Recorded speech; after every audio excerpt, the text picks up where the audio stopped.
Thank you, Danielle, and thank you, everyone. I really appreciate the opportunity to be here tonight and be a co-sponsor of the event.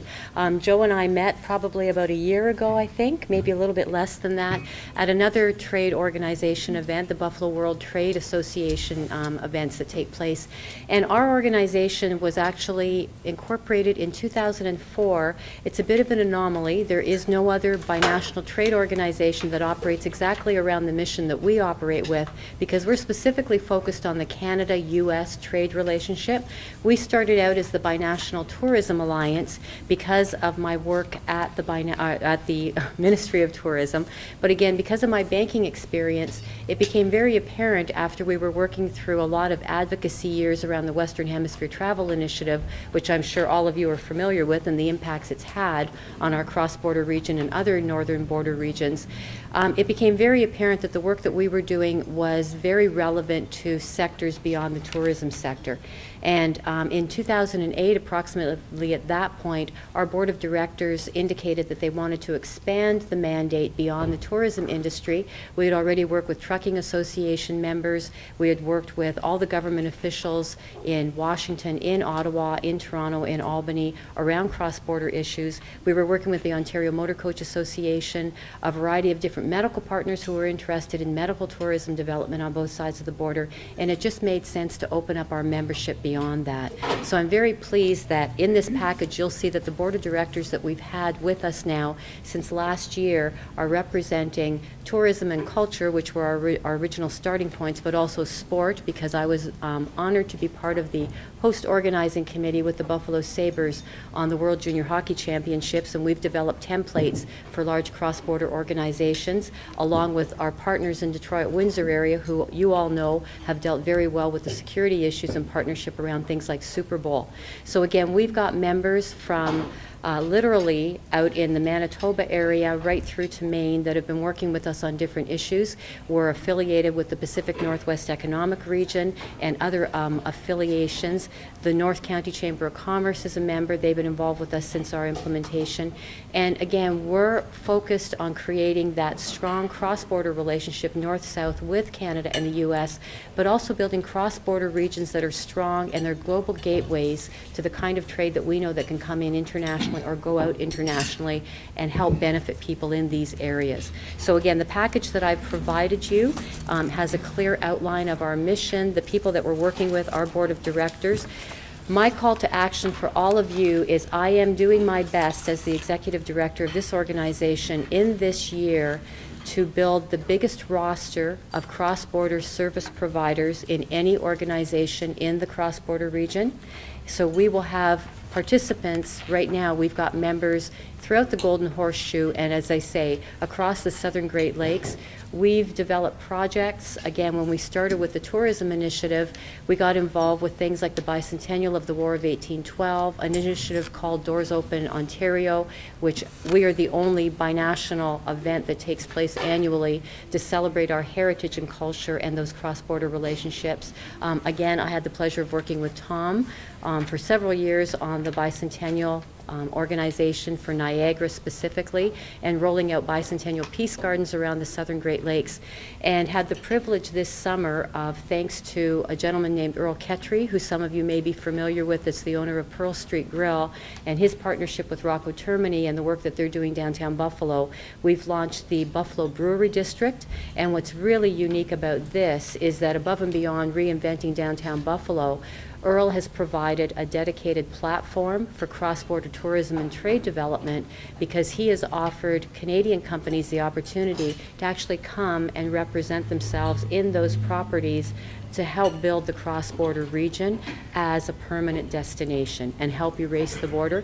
As most of you know, with the work that you're doing on a daily basis for the clients that you represent, as well as being people that live here in this area, we've had a lot of barriers developed through the rules and regulations that we're living with, but that was not always the way it was in this area. So our goal is to help eliminate those barriers, provide people with a platform to develop their cross-border relationships, and you're also invited to attend an event that's happening on January 31st we've developed a series of events. Exports and financing are one of them, enterprising women is another, for business leaders and their senior management staff that can make decisions to meet in small exclusive meetings of 50 to 60 people in a variety of locations on both sides of the border. We did 6 of them last year on a pilot program sponsored by Summer Street Capital, Speed Global Services, and Colucci and Gallagher, to test the waters on bringing people together that are at that level that want to do joint ventures binationally,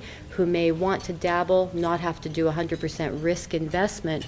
And we very successfully managed those events that within 6 meetings that took place over April to November of last year have actually created new business partnerships and relationships.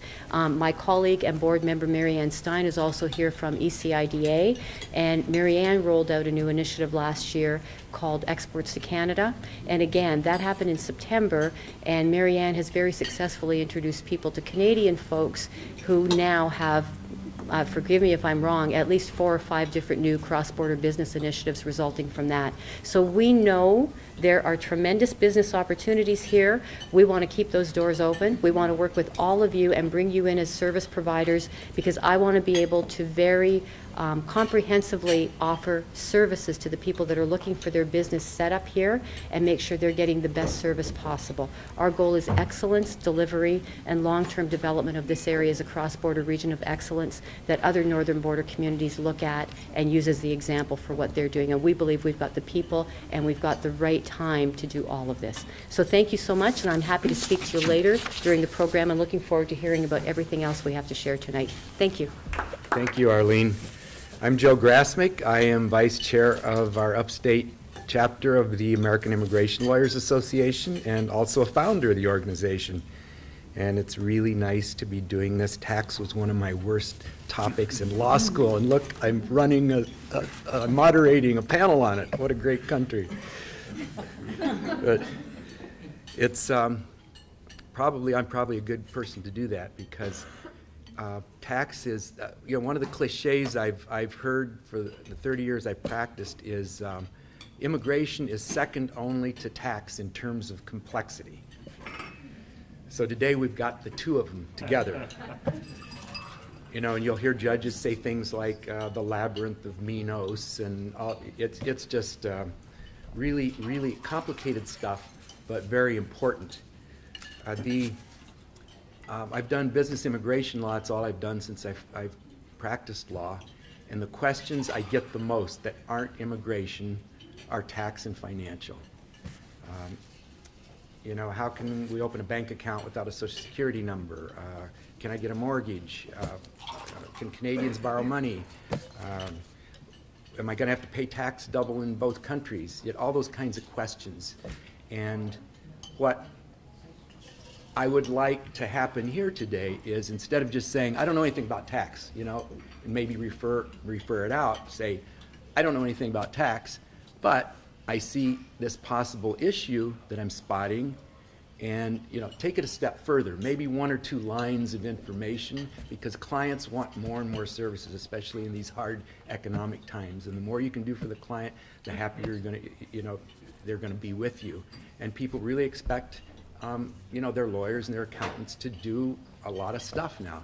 So that's the purpose of this, is to just amplify a little bit what we can do for each other. And it works the other way too, because there's a lot of issue spotting that tax professionals can do in the immigration end.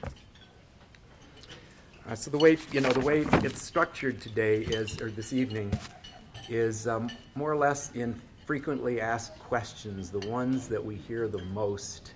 And I'll kind of introduce each speaker and a question, and then they're going to kind of take it from there, from frequently asked questions. If there's questions from the crowd, one nice way would be to put them in writing and come around here. This is the video space, is just this podium, so you can come and leave the questions, preferably with the name of somebody that you'd like to answer the question. But I won't be Nazi about it. If somebody wants to yell out a question, that's fine, but the speaker will need to repeat it because the microphones are just here in this area. So our 3 speakers tonight, Brent Susi, Jason Ubeka, and Penny Beckwith. Since we Brent is a hot commodity. Since we printed our brochures that you have there, he's already changed jobs. Somebody else grabbed him. So he's got new contact information. He's at TE Wealth, no longer with BDO Dunwoody. He provides cross-border financial planning, and he practices cross-border tax, and he does cross-border investment and retirement advisory work. There's a full bio in your handout materials. His contact information, his email is bsoucie, BSOUCIE, at tewealth.com. So bsoucie at tewealth.com if you want to write that down to supplement your handout materials.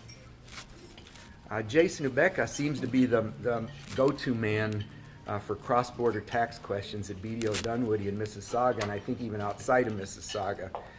These guys are great. And then finally, Penny Beckwith, she is with HSBC, and the information she's given me in different seminars we've shared the podium in different seminars, and it's just made a lot of my clients happy. Some of the things I've been able to tell the clients, simple solutions for different things. I look like a hero, you know, when I suggest a lockbox. What's a lockbox? You're going to find out. And then afterwards, you can ask her about the bicycle ride from Toronto to Niagara Falls she just did. So we'll start out with Brent. This question kind of came out of these seminars that we've done. Penny's done them. I know Dan Joyce has done some as well. Mary Mocha, who actually ran them, their seminars called NEBS, that the Canadian government and the Canadian consulate did to educate Canadian companies coming down to the United States in different aspects.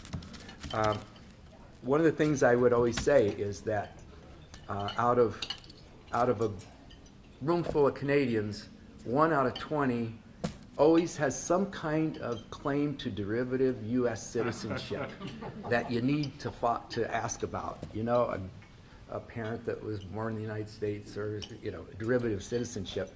And sure enough, if I ask for a show of hands, it'll be 1 out of 20. If there's 40 people in the room, it'll be 2. If there's 20, it'll be 1. So this is the kind of question that comes up. You know, I would call Brent on the phone and I'd say, I just went through my derivative citizenship chart with a Canadian over the phone. And I told him he's been a dual citizen all his life. He's scared. He thinks he has to pay back taxes for all those years. What do I tell him? Thank you, Joe. And you're absolutely right. Our country has a lot of U.S. citizens residing in it. Jason married one. My neighbor is one. Our boss is one. Or my former boss, I should say. So I've heard reports and I've read newspaper articles where they estimate, no one really knows for sure because a lot of these citizens don't know that they're citizens, but I've heard that there's upwards of 1 million living in Canada, and our total population is just over 30 million. So when Joe says 1 out of 20, it is the truth, given what I've read and what I've heard. Now, what we would tell to someone who just found out they're a U.S. citizen, well, the first thing I would really do is explain the concept of a foreign tax credit. Now, specifically for a U.S. citizen who resides in Canada. Now, if, for example, this was someone who was born in the United States and moved to Canada at a very young age, presumably they've been living and working in Canada for a long time and filing income tax returns in Canada and paying income tax in Canada. Now, yes, as a citizen of the U.S., you are obligated to file an annual tax return. And yes, your worldwide income has to go on that tax return. But with a foreign tax credit, what you do is you pay tax in the country of source. So if you earn your income in Canada, you pay tax to Canada, and then you bring a credit over onto the United States return. Now, on most types of income, employment income, unincorporated business income, the Canadian rates are higher than the U.S. rates, so the credit that you bring across completely offsets your U.S. liability. That would be the first thing I would say to someone in that circumstance is you won't owe principally on your unreported income to the extent that you've already paid Canadian tax. Now, invariably, the next question that comes up is, well, what do I do to get caught up? Do I just start filing returns now? And this is a bit more of a complicated issue. Reason being, there's different types of people out there. There's people that the IRS considers to be high risk, and there's people that the IRS consider to be low risk. What we first describe is this new streamlined process for filing catch-up returns, where the IRS basically says to people who are compliant in their country of residence but not compliant in the U.S., is you can file 3 years worth of tax returns and 6 years of the FBAR form. The FBAR form is a disclosure form where you list all of your non-U.S. financial assets. The IRS offers this program to people who they consider to be low risk, people who owe less than $1,500 of U.S. tax per year, and people who don't present any sort of complicated tax planning, or who don't illustrate any form of complicated tax structures. Now, the majority of our clients would fit into this particular program offered by the IRS. Reason being, like I said, they pay tax in Canada. Maybe they're retired in Canada. They don't owe anything to the IRS. 3 years of returns, 6 years of FBAR forms. There's a streamlined center where the IRS is accepting these packages, and off we go. We file that, and you're caught up, you're compliant, and you just have your ongoing filing obligation. So that's number one, what I tell to Canadian residents. Now, there are those out there who either don't qualify for the new streamlined procedure or who present high compliance risk. There are other programs out there. I'm sure most of you have heard of the Offshore Voluntary Disclosure Initiative. It was all over the news in Canada for people who are looking to get caught up and compliant. Now, I'll call it the OVDI, but the OVDI is not for everyone. I don't want to generalize. Whether or not you're a suitable candidate for the OVDI depends on your facts and circumstances, but typically it is for people who are not compliant in the U.S., period. They're not compliant anywhere. They have significant exposure in terms of, back taxes or penalties for unfiled forms or penalties for unpaid tax. That would be a suitable OVDI candidate. Your retiree who's living in Canada, who's filed Canadian returns their whole life, probably not for them. The OVDI requires 8 years of tax returns, 8 years of FBAR forms. You have to hire a tax lawyer to walk you through the process, and it's a really big and cumbersome sort of process getting yourself compliant through the OVDI. Now, if you're not really an audit target or someone who's going to owe the IRS a lot of money, the OVDI is probably not for you. I've heard that tax lawyers, which Jason and I are not, have quoted people $25,000 minimum just to walk you through the legal steps inherent in the process. Forget about the fees that BDO or TE Wealth would charge in preparing your returns. So it could be a pretty costly exercise. It actually brings a joke to mind where you have a room with a high-priced accountant, a low-priced accountant, the tooth fairy, and they're sitting at a table, and there's a piece of cake in the middle of the table. The lights go off, the lights come back on, and the piece of cake is gone. Who ate the cake? Tooth fairy. No. The high-priced accountant, because the low-priced accountant and the tooth fairy are figments of your imagination. So, at your next event, you can replace the word accountant with lawyer if you really want to. But no, the OVDI the point is it's expensive. It's for people who have significant risk, maybe even criminal exposure. When you file through it, you're agreeing to certain levels of penalties, even though they are reduced. But the IRS is agreeing not to sort of prosecute you criminally. That's not the avenue that most of our clients end up filing. So that's what I tell someone who finds out they're a citizen who's been residing in Canada. Now, the same sort of problem exists for green card holders. Green card holders have the same filing obligation that citizens do. They have to file U.S. income tax returns on an annual basis, and on those income tax returns you report worldwide income. Now, the same logic applies in terms of foreign tax credits. If you have a green card holder who's a Canadian resident, you pay your tax in Canada, you can bring it across as a credit. The only additional question that kind of comes up with respect to green card holders is, well, I've heard that as a green card holder, I'm not a citizen, I can file as a non-resident of the United States. And I don't agree with that position, but I'll tell you where I think it comes from. Now, the tax treaty between Canada and the United States has a series of tiebreakers. If you are a resident of Canada by virtue of your factual ties to Canada, and a resident of the United States by virtue of the substantial presence test, in other words, your days that you spend in the U.S., you will be in this spot where you're a resident of both countries under each country's respective domestic tax law. And what the treaty does is the treaty steps in and tie breaks you, one direction or the other. So they have a hierarchy of rules. The first tiebreaker is where do you have a permanent home? If you have a permanent home in both countries, the next tiebreaker is where do you have more social and economic ties? Again, if that's a standoff, you move on and on down the list. Now, what green card holders say is, can I use the treaty tiebreakers? And the reason green card holders feel they're eligible for this and citizens are not is the treaty also contains a savings clause. And the savings clause at the end says, notwithstanding anything else that's written in this treaty, the U.S. reserves the right to tax its own citizens. It doesn't say its own green card holders, it says its own citizens. That's where I think this position comes from. We certainly don't take that position. We file all of our green card holders as residents, as do our competitors. So what I would tell my clients, or what I would tell your clients, is as a green card holder, you're filing as a resident. Now, what would happen if you file a non-resident return? Well, it could be an indication to the IRS, at least, that you're no longer a lawful permanent resident of the United States. And would that mean you have to hand your green card back? That's the risk you present. And as I say, we file green card holders as residents of the United States, as do the majority of our competitors. So 1040 NR is an NO. That's correct. Your green card holder. Okay. 1040 NR is an NO for green card holders, okay. Yes. Another question that often comes up is, well, okay, I have my green card, and the reason why is I zip down to Buffalo for 2 days a week for my business. I actually have a client and a friend who are in that exact same circumstance.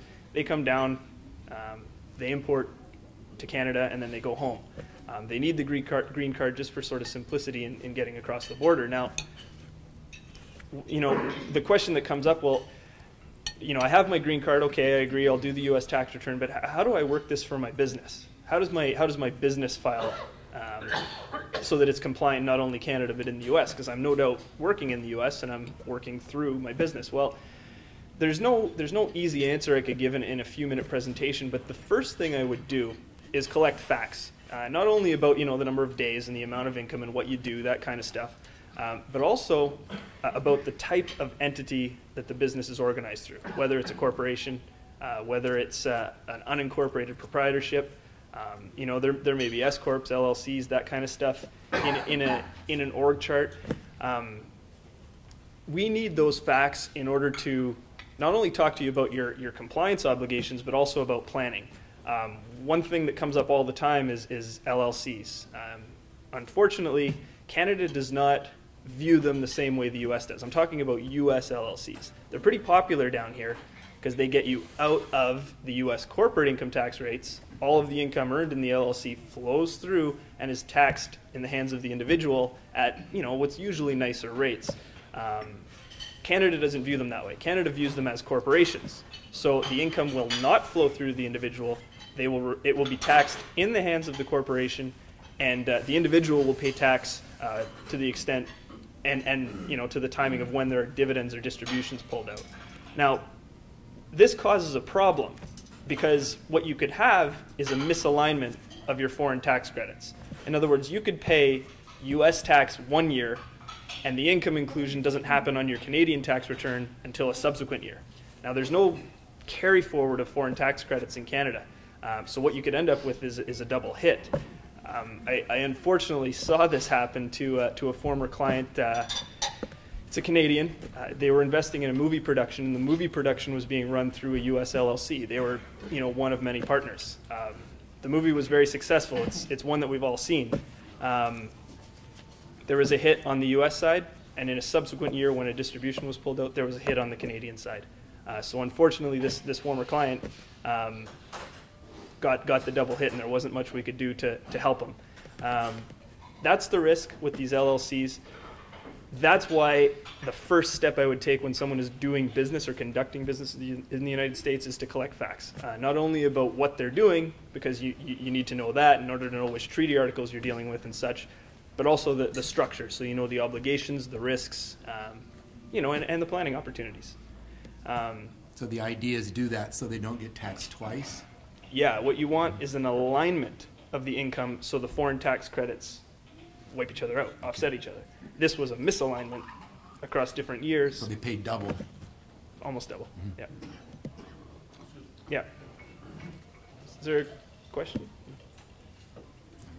So, another thing that kind of comes up is when companies in Canada are sending employees to the U.S. or vice versa, we get all kinds of questions about what your compliance obligations are, what payroll can I remain on. The short answer is whether you're an American working in Canada for an American company or a Canadian working in the U.S. for a Canadian company, you can get paid from whichever payroll you like. If your living expenses are going to be in Canada and you plan to retire in Canada, you might want to keep getting paid in Canadian dollars, or vice versa. You might want to keep getting paid in U.S. dollars because it's your eventual plan to return to the United States. That's all fine. That's all good. That can happen. But what you can't forget is the minute you send someone across the border, you have compliance and filing obligations. For example, if you send an employee from Buffalo to work in Toronto and that employee wants to stay on a U.S. payroll, just one workday in Canada, whether it be by a resident, such as myself or Jason, or by a non-resident, you have to withhold Canadian income tax as an employer. Now, the treaty comes into play, and you can get some of that back if you meet certain exemptions in the treaty, and you can claim refunds on tax returns, but the obligation to withhold is there, and it's there as of day one. So the message for people kind of crossing the border for business or crossing the border even for employment is you have obligations, tell us your facts, we can certainly iron them out for you and have you avoid sort of problems like my movie friend did or former client did. That's all I was going to go over. As Joe said, I started a new job this week. Worked with Jason until Friday. Now we're just friends. But my contact details, what I can do is, if you like, you can come up to me. I can write them down for you. Or give me your business card. I'll email them to you tomorrow. I don't have business cards yet. They couldn't churn them out in time for me to bring them down. But the company's called TE Wealth. And thank you very much for listening. And it's a pleasure to be in Buffalo. I appreciate the invitation. I cheer for the Bills. Does that help my stance? We need everything. Okay, so I have to repeat the questions for so the question was, why do I cheer for the Bills? And I have hockey connections, and I play men's league with Rob Ray. I coach against Matthew Barnaby. I got a lot of hockey contacts here in the city too, so I enjoy coming, and thank you for the invitation. There's a new question. Well, I've always heard the question, over the years. My mother was born in the United States. I'm a U.S. citizen, and it's usually been people who want to be U.S. citizens. There's been a dramatic change. Most of the requests I get in that area now are, I want to renounce my U.S. citizenship. Tax considerations being part of it. I think the reason is that the Canadian long-term unemployment rate is half of the rate in the United States, so you're not getting those push-pull factors for people to see the benefits of U.S. citizenship. And also there's more tax compliance crackdowns. But that's a very common question now. And I'd phrase it like this to get Jason started. My client wants to renounce U.S. citizenship. Says filing a U.S. tax return each year is a hassle. What will happen if he does it? What are the tax ramifications of renouncing his or her U.S. citizenship? Thanks, Joe. That is definitely indeed a very, very common question that we see nowadays, more so than ever. There are dozens and dozens, hundreds of U.S. citizens coming out of the woodwork recently once we explain to them what's involved with their filing requirements as being a U.S. citizen, that they have to report their worldwide income to the U.S., they understand it's an annual filing, they understand the cost. One of the first follow-up questions is, how do I get out of this? This is just way too onerous. What if I just give up my U.S. citizenship, and what will happen? In the longer run, absolutely, you're going to get rid of those U.S. filing requirements, but it may not be quite that simple. The U.S. in many cases is going to take one final shot at you. The IRS will want to grab any bit of tax that it legitimately can before it lets you truly expatriate for tax purposes. So in big picture sense, what does happen when someone expatriates? Well, starting in 2008, there's what's called an exit tax. An exit tax means that immediately prior to expatriation, it's as if you sold all of the assets that you hold immediately prior to expatriation. So what would that mean? Well, what that would mean is if you have investments, you have stocks, you have real estate, you have retirement accounts, where the fair market value of these accounts is substantially more than what the original cost was, then you may have some capital gains or other forms of income that are going to be reportable on that final U.S. tax return that you file in the year of expatriation. And first thing that people ask when they hear that is, oh my goodness, that's going to be a huge number. How can I get out of this? Good news is that there are exceptions to these rules applying. First of all, you have to figure out whether they do apply, and that's going to involve filing Form 8854 with the IRS, with your final tax return. Form 8854, why do I mention that? Well, if you don't file it, there's a penalty. The IRS is very fond of their $10,000 penalties for failure to file information returns, and the 8854 is certainly one of those. So that's the first pitfall that you have to make sure that you avoid. Now, when you file the 8854, they're going to ask a lot of questions. There's certain basic thresholds below which you're not going to have to actually pay the expatriation tax. One would be your average income level would have to be below a certain threshold per year. For 2012, it was $151,000. Your net worth would need to be below $2 million. And you have to have filed your 1040 for at least the 5 years prior to expatriation, which for a U.S. citizen living in Canada who hasn't been filing, that might be an obstacle in and of itself. Now those exceptions are all fine and well, but what if we have someone who's lived in Canada their whole life? They were born and raised in Canada, they just happened to have a U.S. parent and that made them a U.S. citizen. They've built a successful business over the years. It's worth, let's say, $10 million, nominal cost. Are they in trouble? Well, not necessarily, because there's another possible exception. That exception would be is if they were a dual citizen at birth and they didn't live in the U.S. for at least 10 out of the 15 years prior to expatriation. That's also an out from this exit tax. If they have kids who are renouncing prior to age 18 and a half, that's another out. Now, let's say we have someone who, despite all these exceptions, is still going to be caught by exit tax. What does that really mean? What actually is taxable?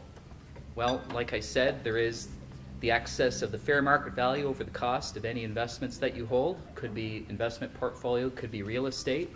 The good news, there is a bit of a savings clause here. Unless all of those aggregate gains and losses are more than a certain threshold, in 2012 that was $680,000, then there won't be exit tax on that. So that's great. That might save another few people.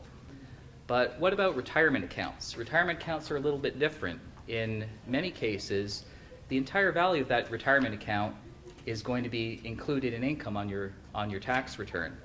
There are certain types of accounts that are protected. A 401k, for example, would be what they call an eligible compensation plan, eligible deferred compensation plan. That won't be immediately included in income, but an IRA will, and so will a lot of other tax-sheltered accounts, such as qualified tuition programs, the Coverdell education savings plans. Those get caught. And if they have any Canadian retirement plans, there's registered retirement savings plans are very common in Canada. They're akin to a 401k. Practically everyone in Canada has them. That's not an exception. So The entire value of your RRSP could be included in your income in the year of expatriation. And a lot of people have not just tens of thousands, they can have hundreds of thousands. So putting that income on your final tax return, that could be quite costly. You really need to compare what's the cost of doing my ongoing U.S. filings to the cost of any potential exit tax that might result if I was to expatriate. Now, and another kicker is that even if you do have a tax-deferred account, such as a 401k, yes, there's no immediate tax, but when you do take out the distributions, you're looking at 30% withholding tax. If the withholding tax would have normally been less, you actually have to sign a statement. You concede your right to the lower withholding tax rate, and you are stuck with 30%. So there's an extra cost there as well. So there's some pitfalls in how to avoid them. A lot of people ask us and ask our lawyer colleagues, what are some preventable tax mistakes? How can I avoid them? How can I save my clients some money? Well, if they're expatriating, you better gosh darn well make sure that you check to see if this exit tax is going to apply before you expatriate. And I should point out that this isn't just for citizens. This is also for long-term green card holders. It applies just as equally to them. If you hold a green card for at least 8 out of 15 years prior to expatriation, you're going to be subject to these exact same rules. So in a lot of cases, if you've been holding on to that green card with the thought, yeah, maybe I'm going to move down to the States again, start working again, well, if you're coming up towards that 8-year threshold, better really strongly consider it, because you might be incurring some extra tax by holding on to that green card for just that extra little year. Other preventable tax mistakes, other ways to save money. We've been talking about people who are giving up their U.S. status. What about people who are Canadians? They're moving down to the States. They're going down there to work. And let's say that they're not just going on a temporary assignment. Let's say that they're actually moving to the States. They're going to become U.S. residents outright for tax purposes. What sort of stuff do they need to worry about? Well, one thing would be Canadian exit tax. Canada has an exit tax and always has. It's not a new thing up in Canada. When you leave Canada, it's as if you sold all the assets immediately before you left. You can post security as you can in the U.S. as well, if the tax would be high. But that could be a significant barrier, and if you weren't expecting that sort of tax liability, you may not have the cash to fund it. Another thing to watch out for, sorry, if someone goes down to the States, they terminate their Canadian residency for tax purposes, but let's say they still have some real estate up in Canada. What happens if they sell that property after they move down to the States? Well, now because you're a non-resident of Canada, you're selling Canadian real estate, there's going to be withholding tax consequences. You're going to still have to file an income tax return as well to report that sale of the property. And the default withholding tax is 25% of not the gain on sale of this property, it's 25% of the gross proceeds. So this is a non-trivial number. There are ways to file a clearance certificate to get out of that, but again, a nasty surprise that clients would appreciate a word in advance about. Another tip, I'd mentioned that Canadians have a lot of registered retirement savings plans, RRSPs. An RRSP, if someone withdraws it while they're still a resident of Canada, it's taxed at normal Canadian tax rates. Right now that's in the mid to high 40% range if you're in top tax brackets. But once you're no longer a resident of US, there's just a flat 25% withholding tax rate. So someone who just waits maybe a few months before they pull the money out of the plan, they could be saving 20% tax on that withdrawal. And again, they would often appreciate a heads up on that. Last thing I'd like to point out as a possible way to help out your clients' preventable tax mistakes. When they do move down to the States, just watch out for those Canadian financial connections that you keep. Because, of course, once you're in the U.S., anything that's non-U.S. is outside of the box. It's foreign, requires foreign reporting, is taxed in unfavorable ways. A lot of Canadian financial connections that are quite innocuous, very routine, maybe don't even require Canadian tax reporting at all. A great example is something that they started up in 2009, tax-free savings accounts. You put the money into the account, comes out tax-free, and all is good in Canada. U.S. doesn't recognize those accounts. It's going to tax you on the income in the account, and as well, in many cases, it's going to look at that TFSA and say, hey, you've got a foreign trust. You need to file Form 3520. You need to file Form 3520A. And the cost of your tax compliance mounts as well as the actual tax liability. In a lot of cases, you want to cut those ties before you leave. Oh, sorry. He wants to stick in a question. Okay. You need to repeat it. Absolutely. I'm just curious. In the event that you know in advance you've got enough lead time that someone's considering these things, does it make sense to move your investments offshore? Does that help in any respect for either Canadian or American to actually move it right offshore? Usually no, because Can both... you repeat the question? Oh, sorry. The question is, does it make sense to, if you're moving from Canada to the U.S., to move your investments offshore before the move? The answer would generally be no, because both Canada and the U.S. are not going to like the fact that you've got funds offshore. They're going to tax that generally in a punitive way. A lot of information disclosure, and it's generally not recommended. The simpler the better, usually, is the case when you're talking about your investments. Keeping things to just run-of-the-mill stocks, bonds, guaranteed interest certificates, things of that nature will tend to result in the best tax consequences. By trying to move something offshore, more often than not, you're going to create more problems than you're solving. Another question that we often see, and we're moving to a little bit different vein, we've been talking about citizens green card holders. How about visa holders? And many of you are immigration lawyers out there, and you know all the ins and outs of, for legal purposes, when is it best to have this type of visa, when is it best to have that type of visa. But what about for tax purposes? Does it matter? Sometimes you might have a client come to you and say that I really don't want to get a TN visa because I don't want to be taxable in both US and Canada when I, as a Canadian, I'm going down to work in the US. The answer to that question is your visa status is not really relevant to the taxation. Taxation is going to be based on US and Canadian tax rules and the tax treaty between US and Canada. It's really a question of where are you spending your time, where are you physically working, whether you have a TN visa or you have no visa at all. It's not really going to drive your tax treatment other than filling out a box on your tax return to say what type of visa you have. Under the tax treaty, if a Canadian is working in the US and they make less than $10,000, they're not going to be taxable. That's what they have, what they would call the de minimis test in Article 15 of the tax treaty. Now, if you're over $10,000, you have to look at it a little bit closer. You're still taxable, but only if your salary is being paid by a US company or paid by a Canadian company that has a taxable presence in the US. Another thing that would make it taxable would be if you as an employee are spending more than 183 days in the US, not in a calendar year, but in a rolling 12-month period. So it really is a moving target that you're talking about. Now that's for employees. If you're an independent contractor, different set of rules. It's, the concept is a permanent establishment.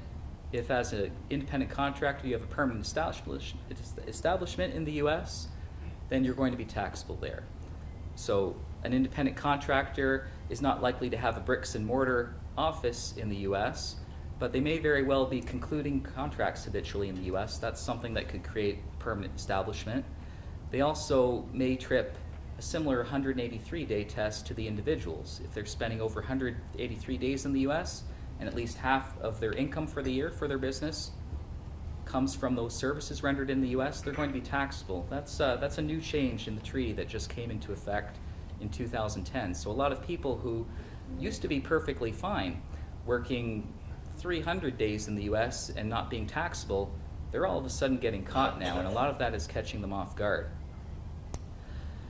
So, still on the topic of visas, in general, does it make a difference what type of visa I get? If we're talking a standard work visa, whether it's a TN, an H-1B, L-1 visa, doesn't really have an impact on the taxation.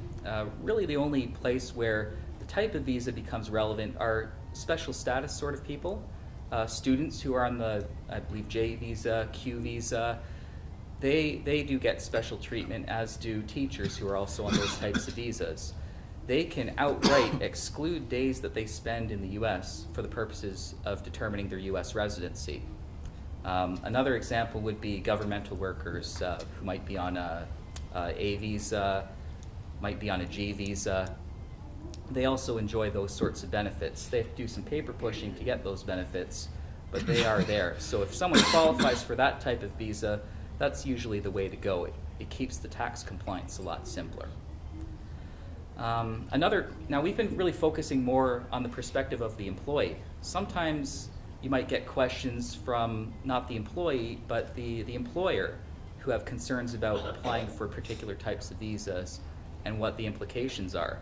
So you might have the employee's employer say, I'm really a little hesitant to apply for this L1 visa because I'm concerned that this is going to imply that my business is conducting business in the US. I'm worried about the Canadian tax impact to my corporation of that status. Now what would they be getting at really here is that in most cases they'd be concerned about losing what's called the small business deduction in Canada. For a privately controlled business in Canada, most of them qualify for this. It makes a big difference in the tax rate.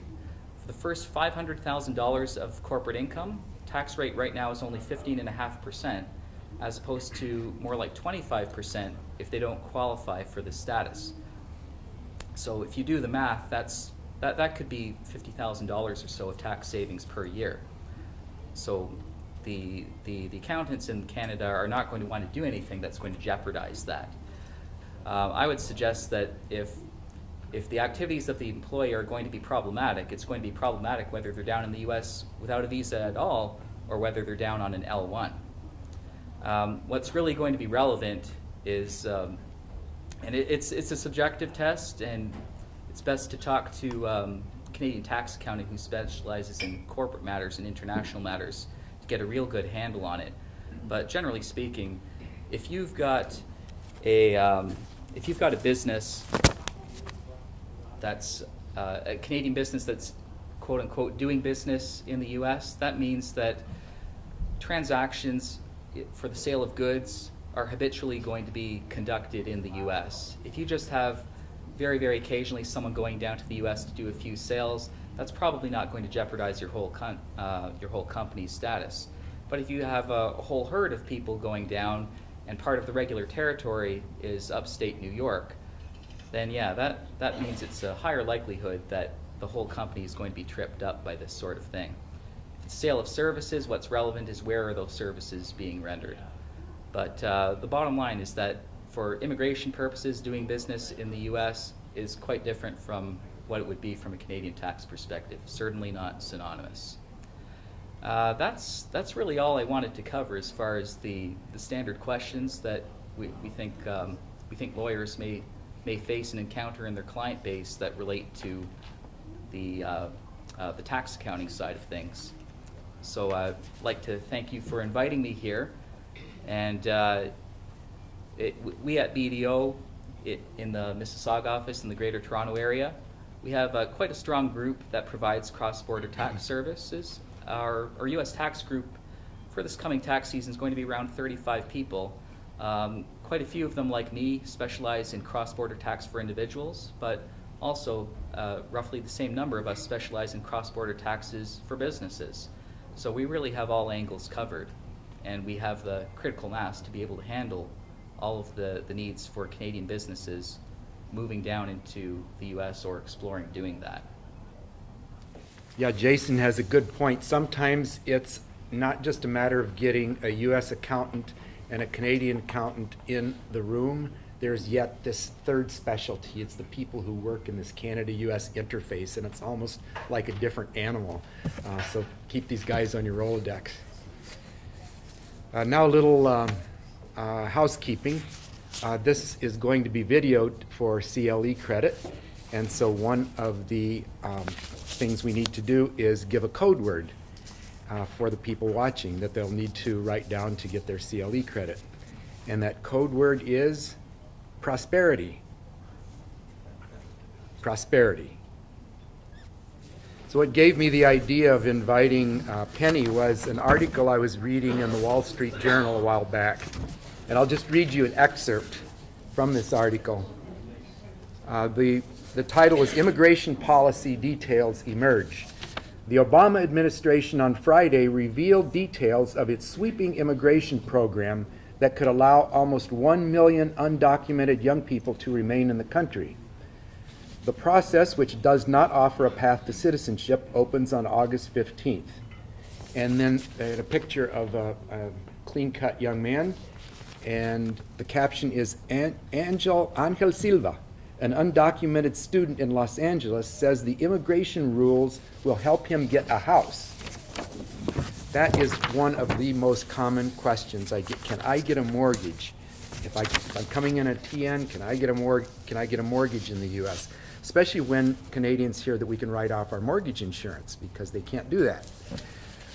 So that is the question that I have, and it was just accentuated. I was in an interview with not your bank, but somebody at another bank, and we were trying to get a mortgage. My girlfriend's buying half my house, selling hers, and I gave her my business card, and she says, "Oh, you do Canadian immigration?" And she says, "We don't give mortgages to Canadians." And I'm going, "Okay, that's interesting." You know? So that's my question to start out with Penny. Can Canadians get a mortgage with your bank? And if so, how? So the answer is yes. The answer is yes. Within this cross-border, banking group, although we focus primarily on the corporate needs of our clients, obviously the people that are representing the companies are individuals, right? So it's always an issue. I've made money here in the U.S. I want to buy a house, in Florida and Arizona. Especially recently, we feel like because of the strength of the Canadian dollar, some of the tax issues that were changing as of the end of the year, people wanting to sell businesses, sell properties before the end of 2012. We felt like the U.S. was on sale, right? There was a lot of acquisitions of not only companies but properties, and yes, Canadian individuals and Canadian companies can be financed in the U.S. On the individual side, some banks will require a Social Security number. Not all banks do.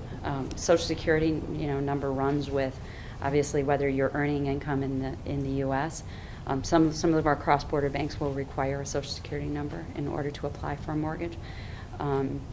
In our case, we do not require a Social Security number. In fact, if you're a client of HSBC in Canada, if you're part of our premier banking, our private banking service, they have really great expat financing available, where your financing can be based here in the U.S. based upon U.S. rates for U.S. properties. So the answer is yes. Is yes. And you can use the credit history in Canada? Yes, it is transferable. That's the beauty of that expat program, and that works for U.S. Individuals that are also moving to overseas locations. Your credit history sort of transfers with you with that expat service. Our group has been based out of Buffalo for, I don't know, when I think back to Leo Nobach, or those of you who've been around for a while, Jack Schreiber, probably 30, 35 years at least. And the reason that we're here on the border is that, we spend all of our time calling on Canadian companies, but just financing their U.S. businesses.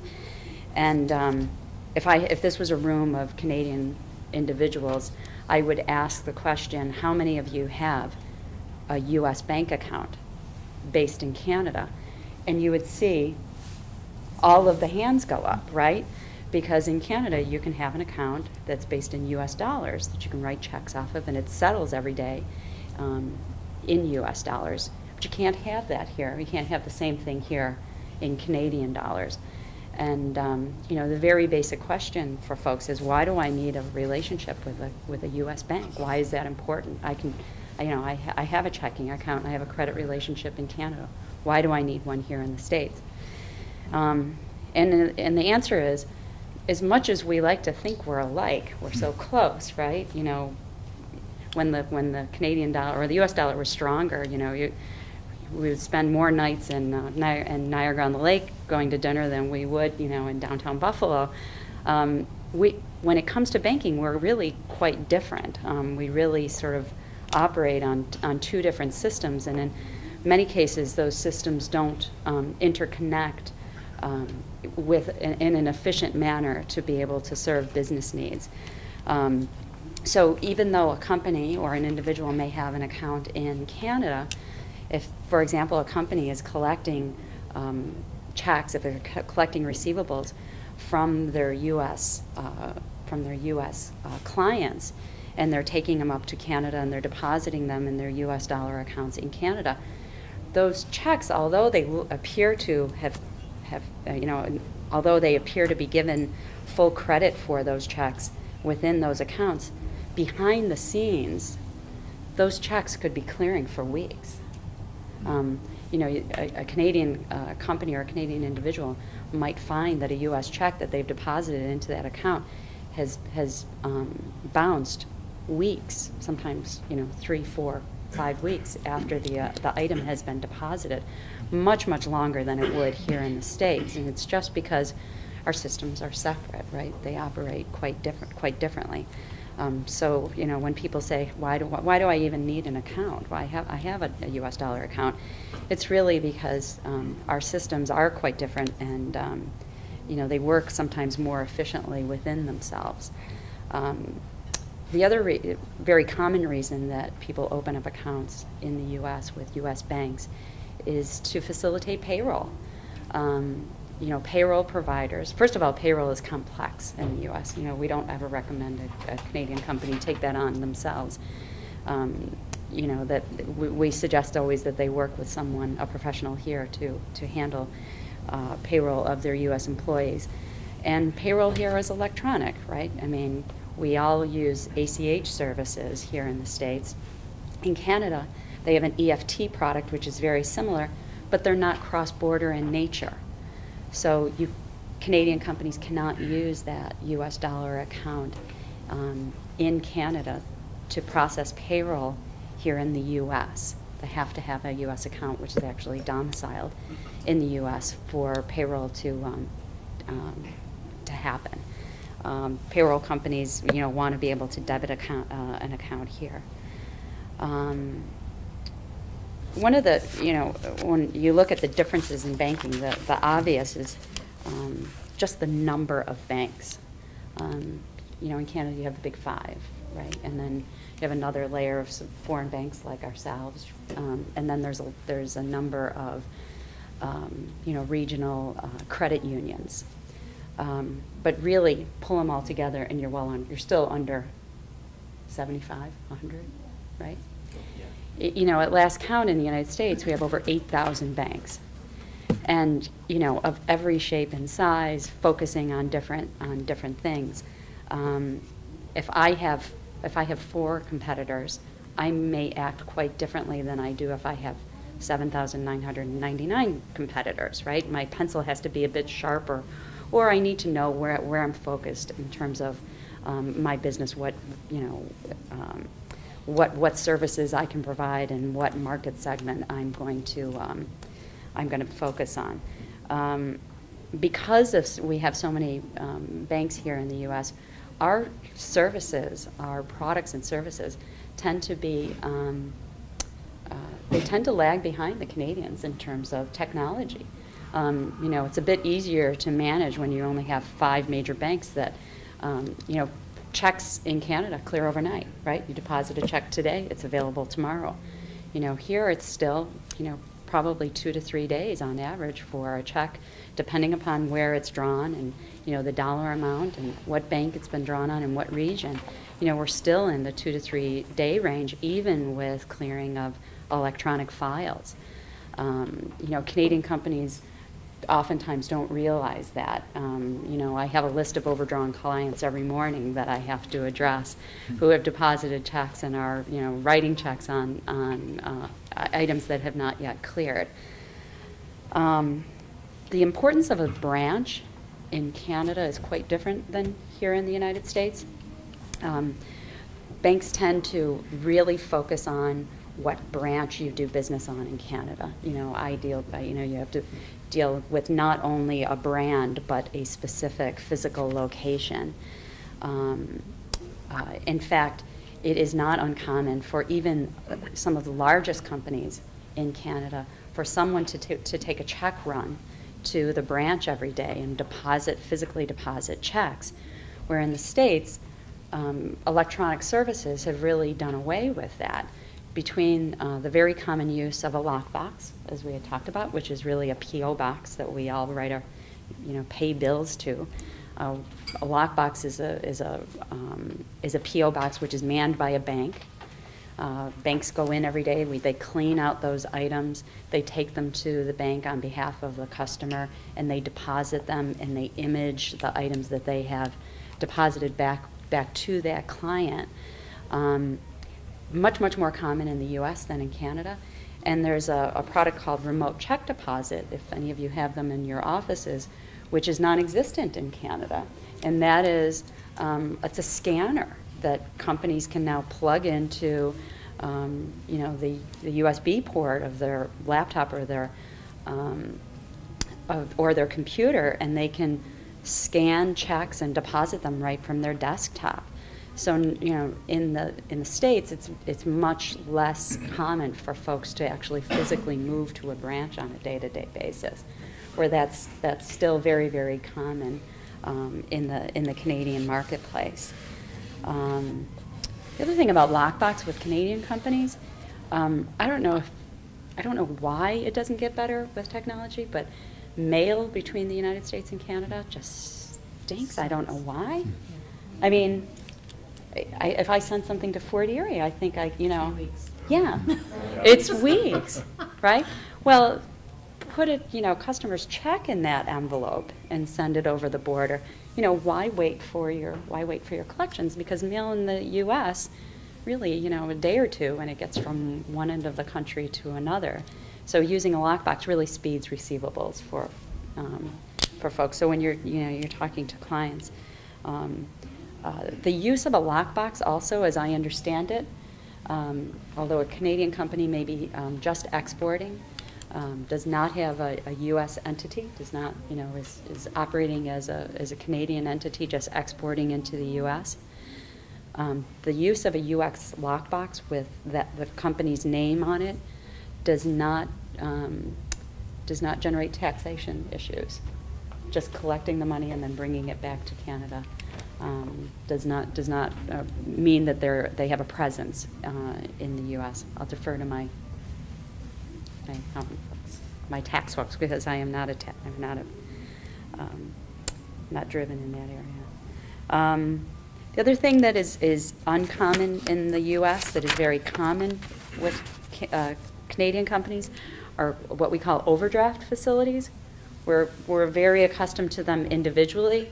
You overdraw your checking account, and you have an overdraft facility which automatically funds your checking account so that you don't overdraw it. You know, the bank makes you a short-term loan until you deposit money, and then, you know, you bring your checking account to a positive. That's the way corporate lending works in Canada. So Canadian companies write their checks. They overdraw their account, and their line of credit automatically funds their checking account to be able to pay those items. In the U.S., that really doesn't exist with U.S. Companies. I mean, it sounds like a very simple item, right? Like it should, but in the U.S., with a corporate client, they still have to either call or fax or send in some positive request to borrow on a day-to-day basis. So, you know, we force our clients to really look more closely at their borrowings. It doesn't happen on an automated basis. Let me see, Joe asked me to, so. Can I make a comment? Sure. I just wanted to say to your first point about the deposit time. Yeah. Again, with the economy being so bad the past few years, if you do have a Canadian bank account, oftentimes if you make a deposit, those funds are being held for up to 15 days that you can't even use So a your U.S. funds. check into that, so they're Yeah. protecting So- themselves. Exactly, but what they're recommending is open a U.S. bank account in your domicile community and then transfer the funds so that they come to the Canadian side if you need that Canadian operating U.S. entity on the Canadian side, rather than depositing so the funds aren't being held. But again, the economy's driving some of the way the processes are being done now. Yeah. Bank accounts can be opened for Canadian companies with or without a tax ID number, so they don't need to be established in the U.S. We have, you know, of the 1,400 clients that that I hold in our portfolio, you know, I bet 2/3 are Canadian entities. They do not have a U.S. corporate entity of any kind. They use the bank really to collect deposits or payroll. They use it for movement of money, but they really, you know, they are Canadian entities that are exporting to the United States. I think that's it. You know, we're blessed in this area. We have along the border, we have lots of bankers that have long histories of being able to consult with Canadian companies and know the day-to-day differences. I mean, it's really in knowing the differences and when you can really consult well with your Canadian clients. So that, you know, there's lots of folks like us at HSBC that have been here for a long time. So I guess, you know, think about bringing oftentimes a banker into the loop early so that companies can make good tax decisions and make sure that they're setting themselves up appropriately up front for their U.S. business and be able to collect funds quickly and pay slow, right? That's good treasury management, right? Borrow money is string out your payables. But speaking of borrowing money, can Canadian companies get financing through your bank? And what are they facing and what challenges? Okay, so borrowing money is the crux that changes when a Canadian company needs to have some sort of a presence in the United States. So you can have accounts, you can have cash management, you can have a view on your accounts, you can do a lot with us as a Canadian company. Once you want to borrow money, then you have to establish a U.S. presence. That's when you have to organize yourself as some form of a corporate entity.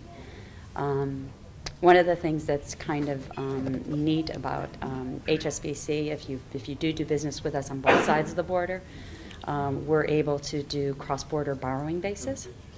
So you can look at your receivables and inventory on both sides of the border, bring those in, and you can use the capital that you have available on either side of the border. You can, you know, use it where you need it, if you will.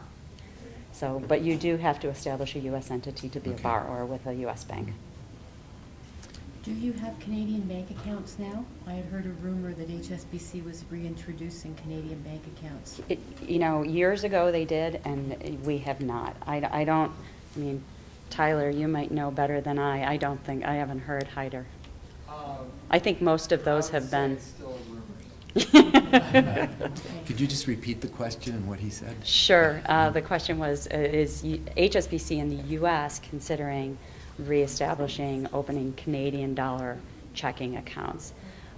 There were a number of banks along the border that had those at one point in time, where you could deposit funds, you could hold them in Canadian. You know, he had limited ability to use the money, but not use the money, but to limited services associated with those accounts. But it was available. I think most banks have found that maybe the administration of those accounts wasn't worth the value to the bank, and I think most have gone away. We're not offering those now. Now, some Canadians pay me and they just write on their check US dollars and everything is automatically transferred to US dollars. Can we do that when we're paying bills in Canada? Can you just write Canadian dollars on no. it? No. You cannot. And the other thing, What's going this on is with that? this is Yeah. this is an interesting phenomenon in Canada. You know, knowing the differences. Post-dated checks are common in Canada. See, the Canadians are nodding. Yeah, yeah. Well, there is no provision for post-dated checks in the United States, right? If you give me a check and it's dated February 4th, I deposit it. It's going in, right? It's gonna process. We don't. There's no provision for that in the U.S. system. So, yeah. I mean, knowing the differences, right? Because I've had people overdraw their account and they said, yeah, that check wasn't supposed to be deposited or cleared. And, you know, why did your bank clear the check?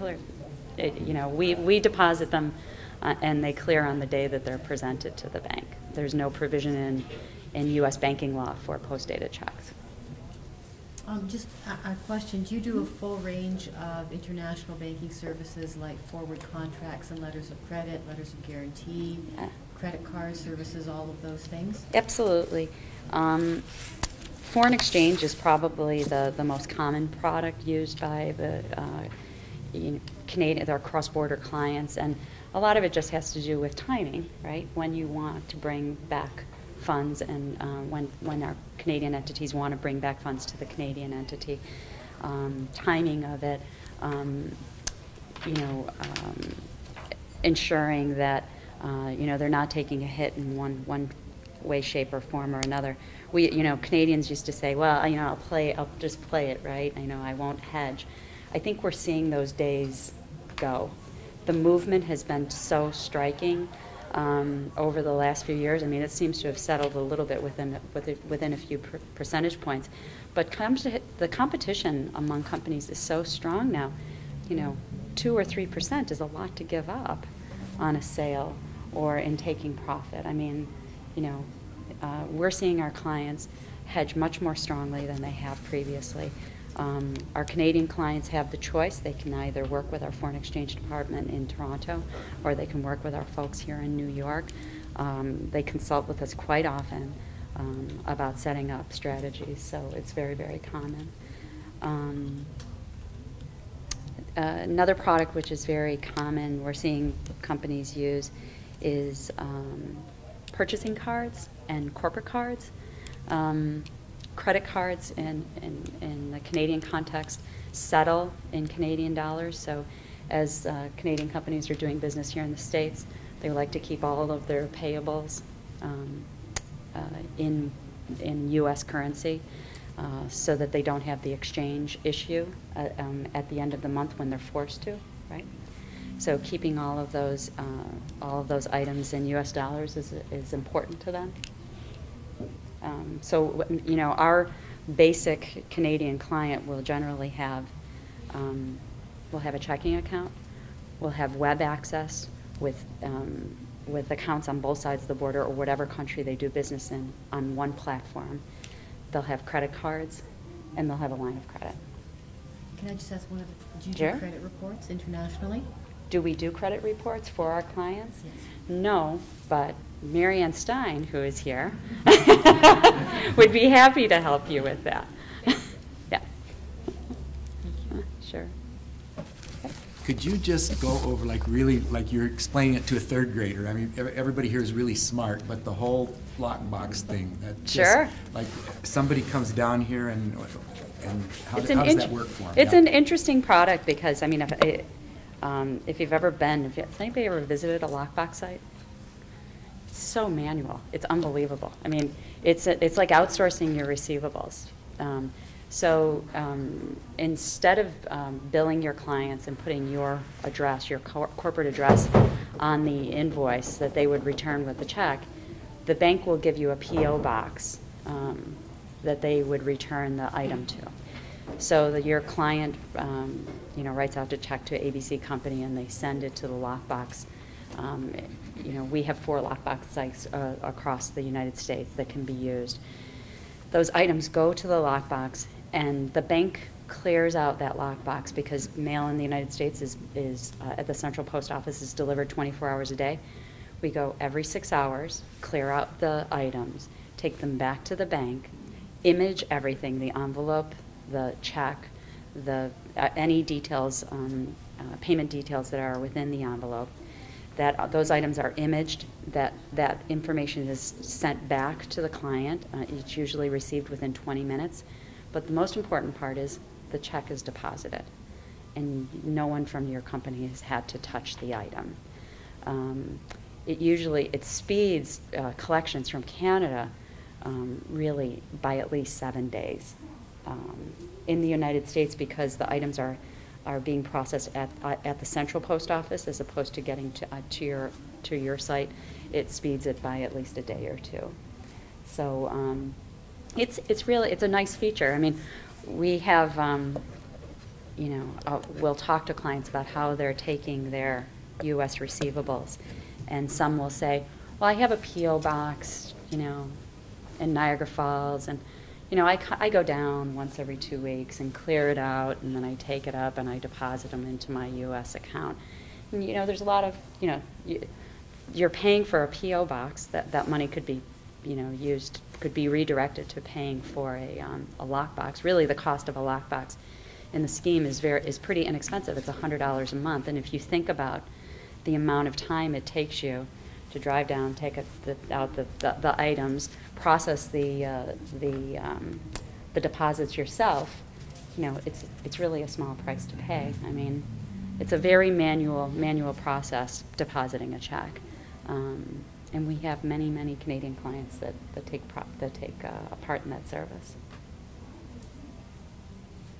So I'll open the floor for questions.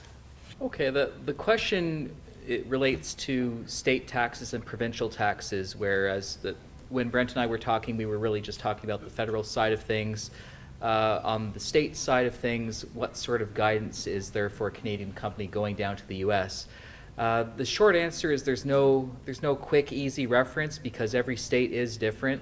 That's really the main caveat that you have to have whenever you're dealing with SALT, state and local tax. You have some general concepts that tend to be true across states, but there's so many different state taxation systems and so many different variations thereon that it's very difficult to distill down into any sort of general advice. There's really no good substitute for talking to a client or potential client about the specific states that they're involved in and the specific activities, and to provide guidance on that basis. There are guides available, and we certainly have guides which are multi-state tax guides, and provide a good starting point and some quick answers if you're looking for some general indications, such as if I'm a Canadian company and I set up a warehouse in New York State just as a fulfillment center, will that give me nexus, i.e. a taxable presence at the state level? And it turns out under New York law there is an exception for nexus for that sort of activity, but in most other states there is no such exception. Those guides are helpful, but most of those guides tend to be based on informal research sources, surveys and whatnot, and they don't necessarily carry full weight. But yeah, the short answer is that any state guidance would really need to be provided on a client-by-client basis. As far as provincial tax guidance, the good news about dealing with the provinces in Canada relative to the states in the US is that there's a far greater sense of integration. In the US, the states are, I wouldn't say have completely free reign, but they have an awful lot of latitude to create their own taxation systems, their own rules. It really just has to do with how the governments were established in the US and Canada, US being a federation of states that all came together, whereas in Canada it's more like, here's the federal government and let's just make some subdivisions for provinces. So as far as provincial taxation, it's usually not a huge deal in Canada because provinces, in almost all respects, follow federal taxation rules. There are some wrinkles in terms of credits that are available in certain provinces but not in others. But one good example for anyone who's familiar in general with state taxation versus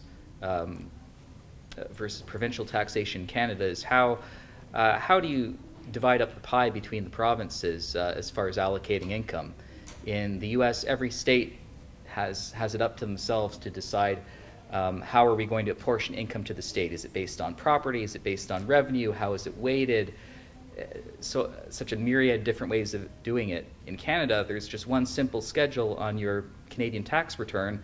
The provincial, the income is allocated just based on salaries and revenue, one uniform schedule. You fill it out and you're done with. There's no, or I wouldn't say no, there's very little uncertainty as to how it's done.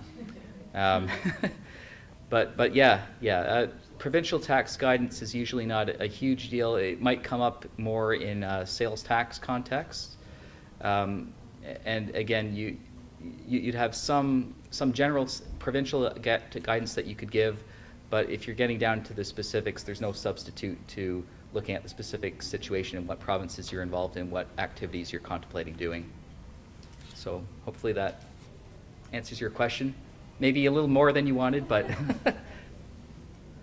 any other questions for myself or for Brent or any of the other? Yeah, you know, clients will ask me, well, what kind of business, I know you touched on it a bit, what kind of business structure should I, you know, set up in the U.S.?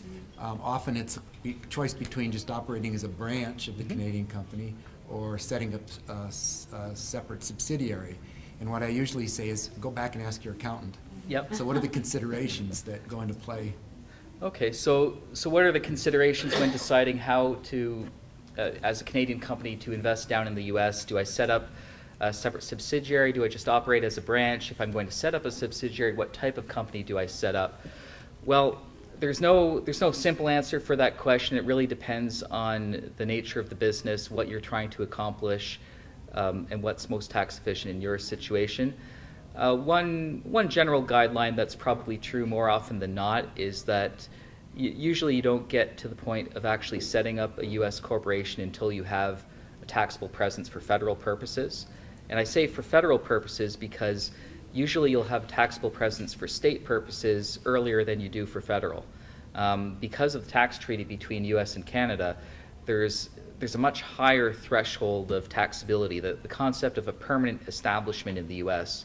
it's a fairly high bar, and it's also something that's reasonably easy to plan around.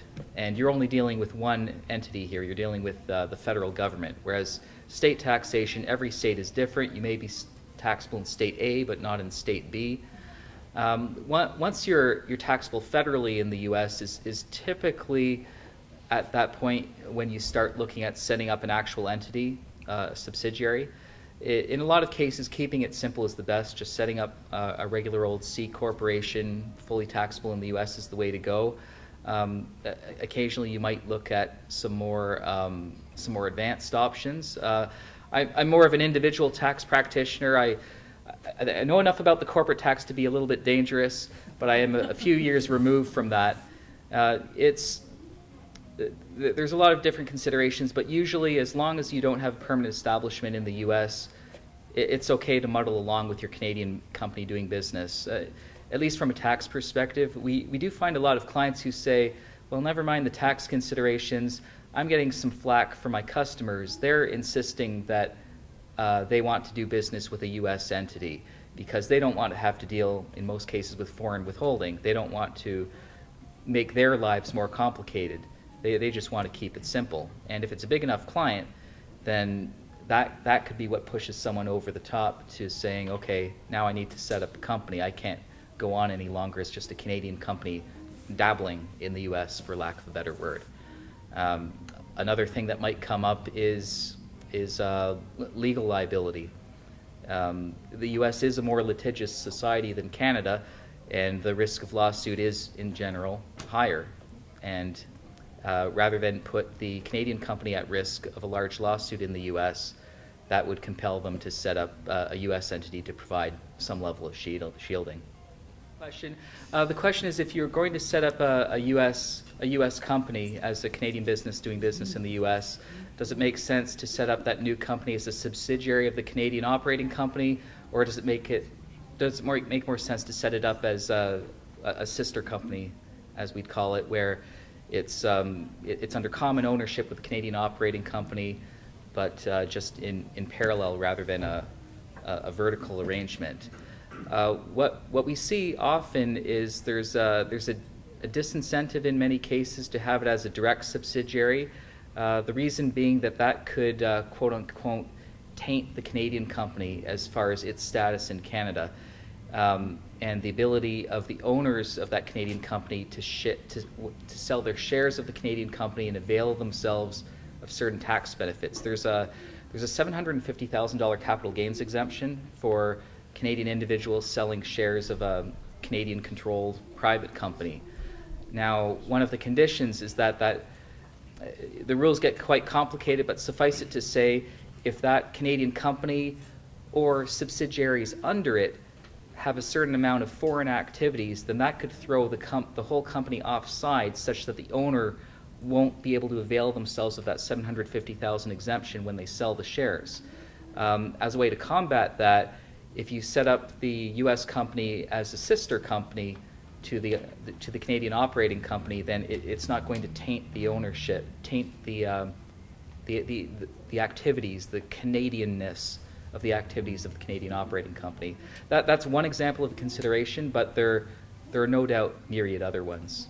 I do quite often, though, see people leaning more towards a sister company than a direct vertical arrangement in situations where those particular types of tax benefits are in question. Sometimes it's not an issue, but often it is. Okay, the point that was made is that the direct vertical ownership, the Canadian company owning a U.S. company, might create estate tax issues for the Canadian company or its owners. That's usually not a large concern, just because having that Canadian company in between should generally be a pretty effective shield against the estate tax. Another situation in which that could come up is Canadian owns a Canadian holding company, which in turn holds U.S. real estate. That's also, generally speaking, a pretty effective shield against estate tax. In some forms of ownership, the degree of protection may be a little bit dubious, but when we're talking about a standard run-of-the-mill Canadian corporation, that should provide shielding to the owner above. Okay, the question is, if you're considering more of a joint venture or partnership type of entity when investing down into the U.S., is that something that we would generally handle, or would we need to pass that off to others? Myself personally, I would pass it on to others within our group, since my focus is really on taxation of individuals. But we have people within our firm, within both our U.S. tax group and what we'd call the international tax group, which is really deals with Canada and any other country. They certainly do assist in all types of structuring, including the joint venture or partnership types of entities. That's partnership entities are quite often considered just because they are a flow-through entity for both U.S. and Canadian tax purposes. There are certain entities, as were mentioned earlier in the presentation, such as LLCs, where the treatment on both sides of the border is inconsistent. But if we're talking just a regular old partnership, a limited partnership, both Canada and U.S. will treat that in generally the same way. So you're not going to, in most cases, run the risk of things like double tax arising in those sorts of structures. Okay, the question is whether we would also provide advice with respect to enterprise zones, special trade zones, regional areas in the U.S. that offers special tax incentives. That's something where we can handle that to some degree out of our group in Canada. If it requires special localized expertise, we do have a strong affiliate firm in the U.S., and actually we have Kevin in the audience happens to be from one of our U.S. affiliate firms. Kevin waves. When we come up with U.S. local issues, whether they're state tax, sales and use tax, things of that nature, where local expertise is really needed, BDO has a strong network throughout the U.S., a series of member firms and also affiliate firms that we have at our disposal, and we have a strong relationship with them. We can get those sorts of answers that we need. Speaking of waiving, before we end, could the immigration lawyers raise their hands? Okay, the reason I'm saying that is because tonight we've talked about tax stuff and financial consequences of immigrating people and visas. It works the other way too. There are a lot of immigration consequences. There's immigration consequences to expatriating yourself. Filing a 1040-NR instead of a 1040 could make the difference in whether or not your client's green card gets lifted at the border and whether you can get it back for them. So I would urge the accountant and tax lawyer attendees to choose your favorite immigration lawyer and ask any question you've got. So this will conclude the formal part of our presentation. Feel free to mingle, ask questions informally, and thank you, everybody. Thank you.